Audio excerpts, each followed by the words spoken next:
Hi, everybody. You guys are great to join me today. This is Charlotte Bergman, your host for Political Talk of Charlotte. Today's Thursday. This is my normal time to do my show, even though I have been doing double duty or triple duty or daily duty since the election started. This is the official day for the Political Talk of Charlotte show. Some of the things we're going to talk about today. We're going to talk about things pertaining to the election. And I'm going to start with the Shelby County, the 9th District election. There are referendums on the ballot that poor people are being asked to understand, to read, and to vote on, which I don't think that's fair, especially considering when I discuss some of the specifics about the referendums. Because we have 1 week to vote in Memphis. So I'm asking you, as I have been doing all along, to get out and vote. Please call 10 of your friends and ask them to get out to vote. This is do or die time. We've got to make this election too big to rig.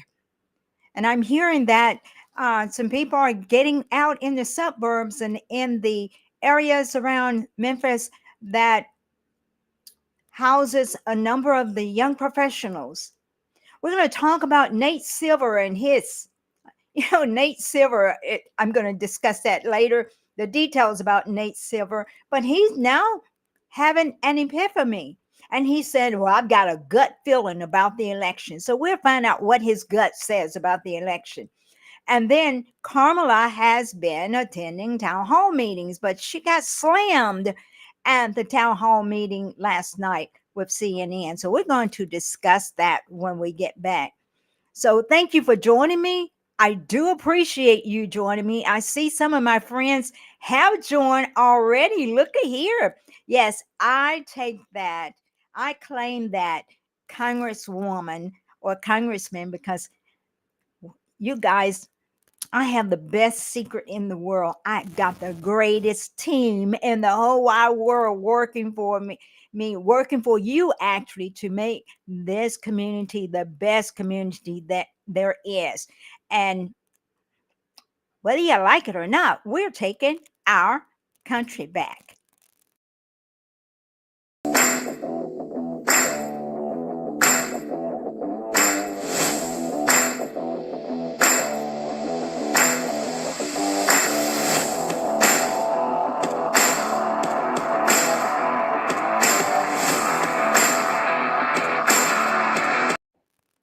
All righty, look, we got quite a number of people on. Thank you. Thank you so much for joining us. I tell you, please like and share this video if you like it. Let's don't keep the good news to ourselves because what I'm going to share with you, a lot of people will benefit from it.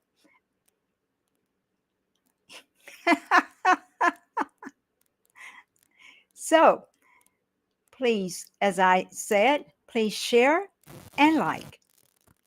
And I'm back. All right, here we go. I'm still learning this system, so just bear with me as we improve. Oh, look, we've got Cindy. She's following suit. Hi, Congressman. These two supporters are some of the greatest supporters for this campaign there is. And one of the reasons is they love this community and they feel like it has been treated unfairly for years. I know ever since 2018, and we aim to rectify that failure this year in 2024. Yay! In 2024.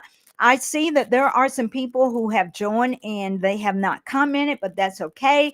As long as you like, give me a like. And that way, what happened is the algorithm will change and it will enable more and more people to realize that we're out there and they can listen to the good news that we're sharing. I hope you guys are going to have a great weekend as I'm planning to do. It's going to be a busy weekend because we're getting really close to the election. Did you know we only have 1 week left for early voting in Shelby County, just 1 week left, man. Um, that's that's kind of scary to think about, but that's okay because I've got a team that is really working hard to make sure that we win. So thanks for joining the Political Talk with Charlotte show this week. We air our show every Thursday at noon. And if you want to reach out to me, just send me an email at Charlotte at Bergman for Congress. That's Bergman with two N's, FOR Congress.com. Bergman for Congress.com. Reach me on Facebook at Elect Bergman. Reach me on my profile page on Facebook at Charlotte.Bergman.9. A nice number, 9. Reach us out on Bitchute at Political Talk with Charlotte, on Twitter at Elect Bergman, on Rumble at Elect Bergman Live, on YouTube, Bergman for Congress, and on Twit, Charlotte Bergman. And please, as I asked before, leave a comment like some of my friends are doing. Subscribe to my channel on YouTube and Rumble, and hit like on the Facebook pages. Guys, I cannot express to you how much I appreciate you, how much I love you. Please comment and share these videos. Also, I'm going to remind you about my book, The Last Trumpet in the Battle for America. It is a read worth spending time sitting down and reading. And if we have some cyber attacks, it's going to be a really good read with a flashlight or a candle if it comes to that. We got t-shirts, we've got hats. You can get those by going to our website, BergmanForCongress.com, Bergman, F-O-R, BergmanForCongress.com. Early voting is going on. We have exactly 1 week from today until it ends. And then the next time you get to vote will be November the 5th. I want you, those of you who are aware of my team members, help me in expressing how great my team members are. So let's talk about the election.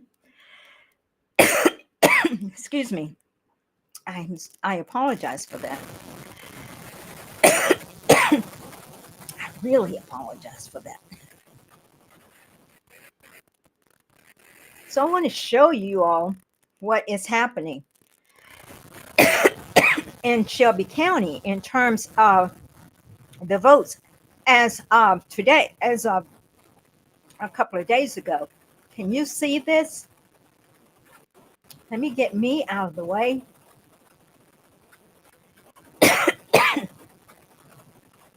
And let you guys see the screen. You probably can't see the full screen, but as it stands right now, as of Tuesday, 10/22/2024, we have had 110,196 voters to come out to vote. As I look at these numbers, I'm noting places like Abundant Grace, which is a heavily Democrat community. They've had almost 4,000 votes. Anointed Temple of Praise, they've had almost 6,000 votes. But the Republican districts are not going to be undone. Let's see. Bear with me for a second. At Baker Community Center, that's in Millington, Tennessee. That's primarily all 9th District. They've had over 4,510 votes, people to come out, and they are really coming out to vote. In Collierville, they've had over 6,000 people to come out to vote. At Compassion Church, which is still a part of District 8, they've had about 6,000 votes. People are coming out, but the one area, the one community that I'm really proud of is Harmony Church, and that's in the Bartlett area. And they have had over 7,000 people to come out to vote. and that's a heavily ninth district area. Hopefully, the people will be voting smart there. Uh, let's see, in a heavily Democrat area, we've got 1,855 at Ed Rice, Geisman Community Center, where Democrats had a party for Latinos this past week. They've had about close to 2,000 votes, but it looks like people from the suburbs are getting out to vote. But that's not good enough, guys. That is not good enough. We need people to come out and vote. We need you to reach out to at least 10 of your friends. Sabrina, hey. We need you to reach out to 10 of your friends. Noni, we need you all to reach out to 10 of your friends. Pull out that telephone, look in your contact list, call those people, tell them we need them to get out to vote. I'm so excited about the number of people that are on the call today that are watching this show. Thank you. Thank you very much. I'm going to also talk about, let's see, I'll talk about the Memphis referendum later because I want you to hang in there until the end of the show, and I will make this as brief as possible. Now, we have Nate Silver, and most of you are familiar with Nate Silver. Well, this year I've just felt so sorry for Nate because he's been going back and forth, back and forth, back and forth. He doesn't know what to do. At one point he's talking about, well, Kamala is going to win. She's got the numbers. Now he's saying Trump is going to win. He's actually saying, I feel it in my gut that Trump is going to win. Let's hear what they have. Close, any group of voters could be decisive, but this group of voters in every election is worth watching. I'm talking about independents, and with a declaration of independence, CNN senior data reporter Harry Enton is here. What do we know about the independents right now? I will never declare my independence from you, my dear friend. All right, what do we know about independents, right? Center of the electorate. You go last time around, Joe Biden won these voters by 11 points. You look at September of 2024, a month ago, Kamala Harris was up 5 points among independents. You look now, though, look at this. She's only up by 2 points among a key bloc center of the electorate, down 9 points from Biden was at the end of the 2020 campaign. Of course, this is a national picture. This is a national picture. What is going on in those key battleground states, Michigan, Pennsylvania, Wisconsin, the Great Lakes, that blue wall, right? Joe Biden last time around won him by 5 points over Donald Trump. Look at where we are today. This is the type of movement Donald Trump likes to see in the center of the electorate, up by a point. Now, of course, that's well within any margin of error, right? But again, it's the movement. It's the trends, Mr. Berman, that we're looking at. And when you flip a group from going +5 Biden to now +1 Trump, that's the type of movement Donald Trump loves to see, and it's the type of movement that I think gives Democrats some agita. And you saw it nationally. You see it in the blue wall states there. What do we know about candidates who have won or lost independents in the past? Yeah, are independents determinative of who wins the election?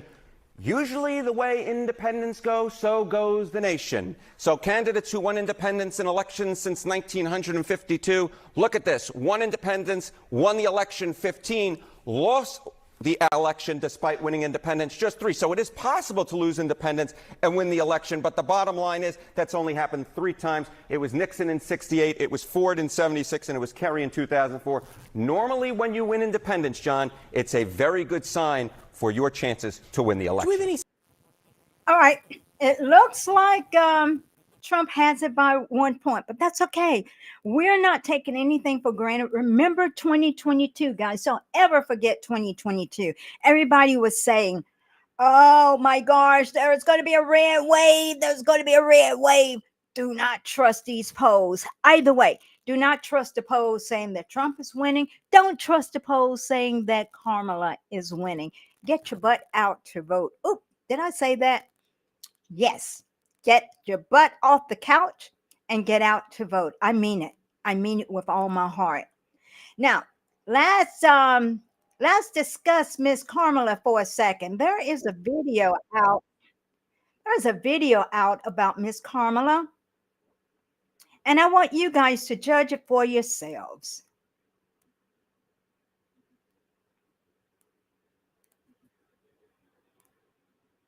Okay, so here we go again. You judge, you tell me what you think. Like, Mommy, you know, the thing about this. I always wanted to go to Howard, and I went to Howard. And actually, it was in February of 2004. Olives with cream cheese on dark rye. Notice the rubbing of the nose, the joyousness. What comes to mind? Oh, the cackle. And so it's remember, I'm a prosecutor. I have focused on that. I mean, in a nutshell. And it was the assessor at the time. Can you perform some marriages? We need more people. And every nook and cranny of City Hall. Yes. Important is that we also appreciate the nuance. You know, there's a lot to do. There's a lot more to do. Who's over the age of 18 as though they're an adult. You know, because it was doubling it, right? Right, where poor people sit in jail and people who have money get out. That there is no difference between any of the kids, our kids, and those kids who are otherwise in the system.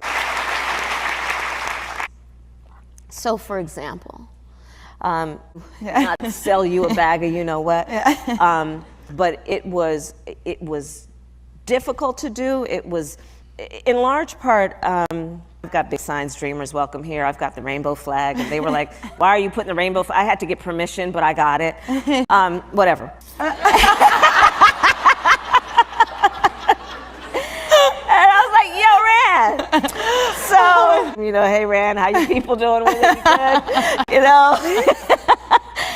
I've taught him how to chop the onions. Oh, honey, baby, what happened? I'll take care of you. They are in California now, but New Jersey is very much in them.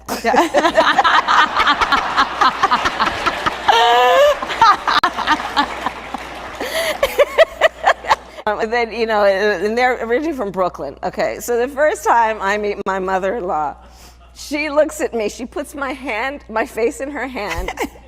So it's Barb and Mike, my father-in-law's Mike. She puts my face in her hand. She looks at me and she says, "Oh, look at you. You're prettier than you're on television. Mike, look at her." No. Okay, you guys get the gist of it. You guys can see. Oh, what? Okay. Whoa.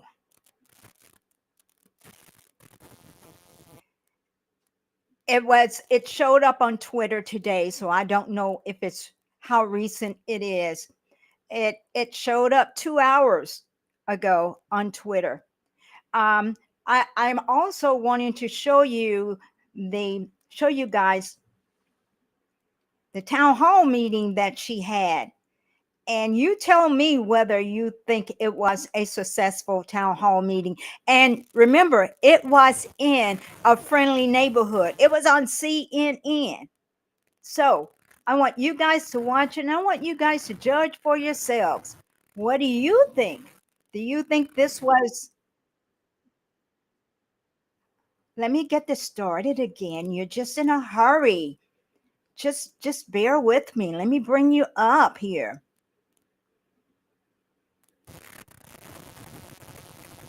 Okay.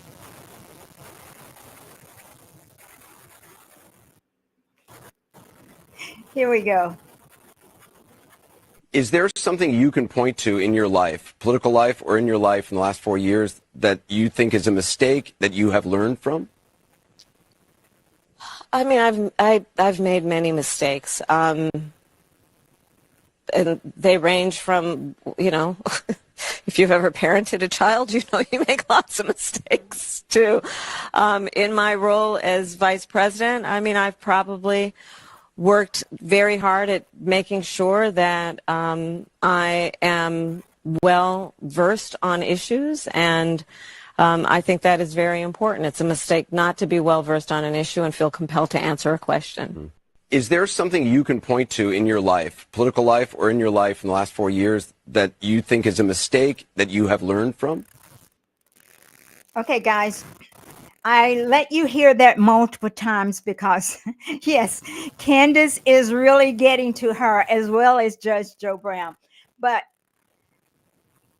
Carmela answered that question, and I don't. I think that people thought that she was just totally out of touch. I mean, she wanted to make a reference to parenting, and the interviewer wanted to make her to make a reference to what she's been doing in the White House for the last 4 years as the Vice President of the United States, as someone who is highly influential in decisions that were being made. So she is so popular that the Democrats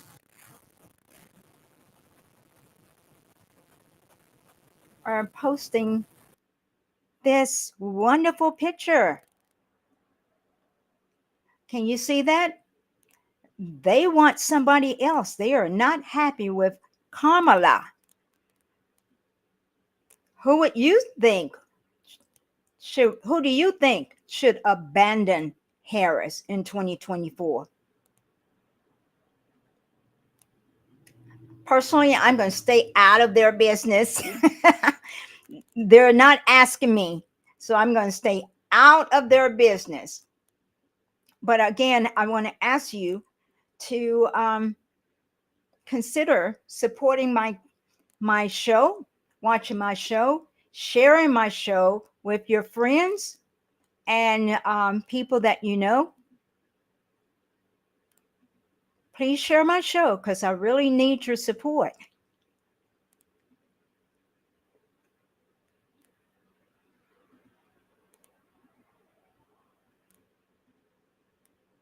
Like, voila, like my show, like my show. I need you to like my show, and that way it will change the algorithm and will allow more and more people to see the materials that I put out. I mean, my buddies are really, really getting into it. The judge is getting to a lot of people. Ouch. That would be a reference to Judge Joe Brown, who lives right here in our community, who has, in essence, endorsed me as candidate of choice for United States Congress to represent Tennessee District 9 because he loves this community as much as we do. And he's sacrificing his reputation to come alongside me. But it is well worth his time because between him and myself, and with the information that he needs, we're going to write legislation to clean up the streets of Memphis. So, guys, the last thing I want to discuss, let me make sure this is the last thing I'm going to discuss. I don't want to bring up that Carmela is into the tax funded gender surgery. No, I'm going to leave that alone. But I do want us to discuss real clear politics and what they have to say about the election. And this is something I think is good for you guys to know almost on a daily basis, because as I've said often, we can have Carmela. If you can see the numbers here, we can have Carmela getting the popular vote. And the reason she's getting the popular vote is because of states like New York, which is huge, which has will have a lot of electors that will be elected. And California will have a large number of electors. And so those people will vote for those electors. But when push come to shove, it takes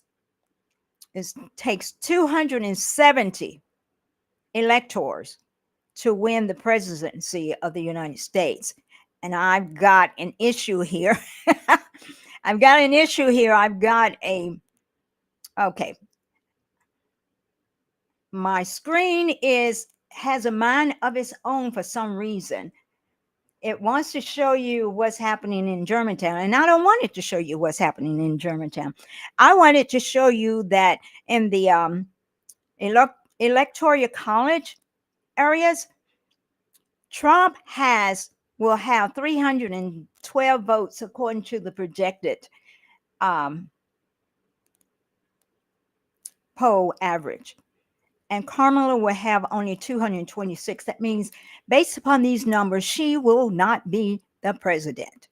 Okay, these numbers are decided based upon the battleground states. And I'll tell you what, these battleground states have become so evasive in terms of coming up on my screen because here we go. We got Michigan, Pennsylvania, Wisconsin, Arizona, North Carolina, and Georgia. Trump +2 in Michigan. Trump plus 0.6. Trump plus 0.2. Trump 1.5. Trump 0.8. Trump 2.2. That's in Georgia. And remember a few weeks ago, that list was Harris, Harris, Harris, meaning she was getting the larger number of supporters of voters in her district, according to the poll. But I want to remind you, forget about the polls, forget about them. Let's get out to the polls. Let's get out and let's vote and not be dependent upon polls that are presented to you, because I want you to know there are people who are conducting these polls that want you to be discouraged or want you to be overly confident. And they're probably oversampling so Trump can show up as the winner. And then Republicans will sit back and become very comfortable. Don't do that. Call those 10 people, get them out to the poll. Let's make this election too big to rig. Otherwise, you can kiss America goodbye. And I don't think our children will appreciate that. So I think I've come to the end of my show. Let me make sure that I have not missed anything. Sorry about the multiple screens showing. Oh, let me go over the referendums. That's what I forgot. Okay, here's what we have. We have 6 referendums on the ballot that people in Memphis will have to vote on. And I just was not comfortable without doing the research, because although I do not live in the city, I know people who have had to deal with those referendums. And they're written such that people will automatically, especially people who don't know, don't understand, will automatically vote for them. So let's talk about these referendums. What does voting yes on the November ballot really means to those 6 referendums in Memphis, Tennessee? Let me go over those briefly. The first referendum is ask, vote yes or no if you want to create a runoff election for the Memphis mayor. Vote yes or no if you want to create a runoff election. That means if someone does not get over 50%, then there will be a runoff election. I personally would not vote for that. Number 2, referendum ordinance number 5893 asks Memphians if the Memphis City Council should determine their own salaries. How about that, guys? We're talking about corruption here, and we have a referendum, and the people don't understand what the referendum details, but they're being asked, should the Memphis City Council determine their own salaries along with the salaries of the Memphis mayor and other chief officers? That's a flat out no for me. And then the third referendum is, should we create a mayor residency requirement? That means anybody that's running for a mayor, should they be forced to live within the city limits? There was a lawsuit based upon that the last time. So this will be settled once and for all. Now, the next 3 questions are listed on the ballot, and they have to do with potentially adding new gun measures in the city of Memphis. And a way to curb gun violence in the city. That is so dumb. That is so dumb. And it has been pushed by State Representative Justin Pearson, the guy who was kicked out of the state a few years ago, the General Assembly a few years ago. He got voted back in. He has not rested because he received almost $1 million from the Biden-Harris administration to push this agenda because they want to take your guns away from us, everybody. They want to take our guns away. But these three questions are being met with criticism from state leaders. According to our Attorney General, Jonathan Scametti, he says these ballot questions are fraud on the voters of Memphis. They will not change the law. That means the Constitution. That means the state law. This is a futile stunt that wastes time and money when the city council should focus on ensuring existing laws are enforced. I agree with that. At the same time, Tennessee House Speaker Cameron Sexton of Crossville and Lieutenant Governor Randy McNally of Oak Ridge said in a statement that they want to block local governments from attempting to circumvent state law by politicizing ballot measures or ordinances.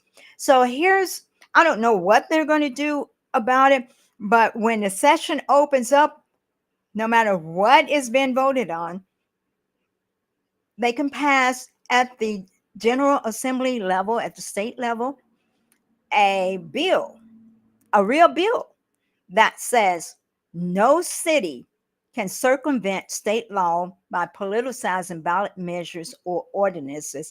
And what you voted on is null and of no effect.